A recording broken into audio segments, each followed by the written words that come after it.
Hey folks, welcome back to another SPY options update. Here is a weekly chart of the SPY, and in the previous week I mentioned we're likely headed higher because all the moving averages seem to be pointing up. So this last week from November 13th to 17th we had another up week like I anticipated. And even though the week was pretty good, there was a lot of fluctuations that made it kind of hard to trade. So if we look at the daily chart, we can see Monday was a pretty flat day, and then Tuesday it went up really high, but it just mostly consolidated for the rest of the week on Wednesday, Thursday, and Friday. Like I mentioned in previous videos, it's hard to make money selling options when there's a large gap like this. So I did not do very well on Tuesday, and I was expecting some kind of pullback for the rest of the week, but it looked like we never got it. So on Monday, I did not make too many trades, but overall down $4 because $10 in commission with a gain of $6.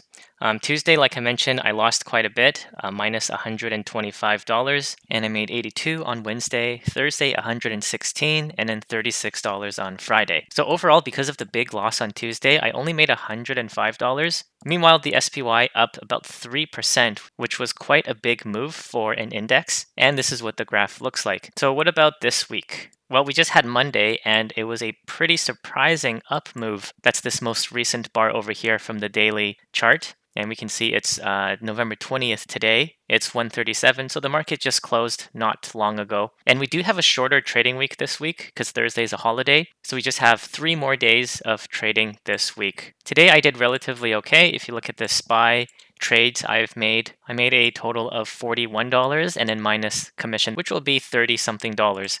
Tomorrow I am expecting a down day just because we have this large wick down from the end of today. If I go to the, let's say the 30-minute chart, you can see we've had pretty much up all day, not going below this green 9 EMA. But at the end of the day, we kind of had this drop. So since we are so far away on the daily chart from the 21 EMA, this blue line here, I do expect a pullback. Usually when it's about 4% extended from the blue line, there's going to be at least some kind of pullback towards the EMA because the moving averages here acts as a magnet, and whenever it gets too far away from that, it tends to pull back. So you can see the last time we were this extended from the blue line, this is about a 3.8% difference between the stock price and the blue line, and there was a correction right after. If we look over here, this one wasn't quite extended enough, just about 2.8%. Over here, not really extended. It also works the other way, of course, so if it's extended too much on the bottom side, it'll bounce back up. That one's not too bad. This recent one we had over here, you can see this was about a 4% difference between where the stock was and the blue line, so we had this bounce up